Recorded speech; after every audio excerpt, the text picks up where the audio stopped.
over the weekend, and then Monday before Tuesday's election day. But so those eastern states, the eastern time zone states, the presidency could be decided when the polls close in the eastern time zones. It could be decided if Hillary Clinton takes Florida or North Carolina or Ohio. It's done. Now, let me give you some optimistic stuff to look for. If Donald Trump takes Pennsylvania, Pennsylvania is more Democrat. It's more of a blue state than Ohio or North Carolina or Florida. Which means if Donald Trump takes Pennsylvania, that means, I'm telling you, he's also going to take Ohio, North Carolina, and Florida. I would be shocked if Donald Trump took Pennsylvania but did not take Ohio, North Carolina, and Florida. So if he takes Pennsylvania, I think Donald Trump is the president, okay, if he takes Pennsylvania.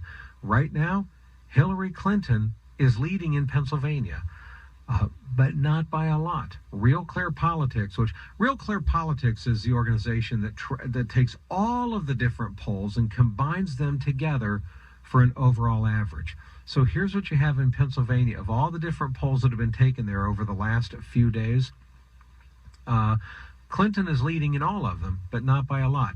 One poll, in the CNN poll, she's up by 4. Quinnipiac poll, she's up by 5. The Remington Research poll up by 2. The Monmouth poll up by 4. Gravis poll up by 1. Susquehanna poll up by 2. So the Real Clear Politics average is 3. So she's up an average of 3 points in Pennsylvania. It is possible, folks, for Donald Trump to outperform the polls by 3 points. Now, in all fairness, it's not likely.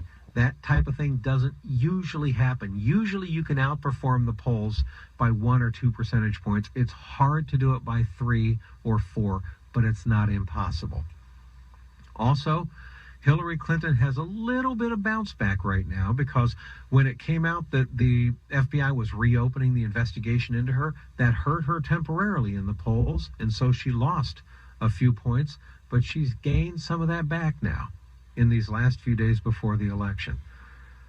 So that's the reason I say that Pennsylvania is going to be a key state to watch. Because if by Monday Trump is still behind 3 points in the average in the polls in Pennsylvania, and he ends up, watch what the numbers are in Pennsylvania. Let's say when the polls come in and through the night in Pennsylvania, let's say he even loses Pennsylvania, but he loses barely. He loses by like 1 point or a half a point. All right, it's bad. He lost Pennsylvania. But that suggests that he was outperforming the polls by 2 or 2.5. What that means is you can take a whole bunch of other states that are really close, razor thin, and probably add a couple extra points to the polls to whatever he did. And it helps the chances that he maybe takes Colorado. Which, if he doesn't get Pennsylvania, he's going to need to get Colorado. These are some of the key battleground states where they're really close. So let's watch and see what happens. Okay, there's no way to know, but I want to make sure. I want to make sure that number one, I don't discourage anyone from going out there and voting. So I'm not telling you, oh, just give up. It's a waste of time. Hillary's in for sure. No, she's in for sure if we don't go vote. All right. But on the other hand, I don't want to be driven by my emotion here and deny the logic of this. Okay. The mathematics and the logic of this are that Hillary Clinton is slated to win.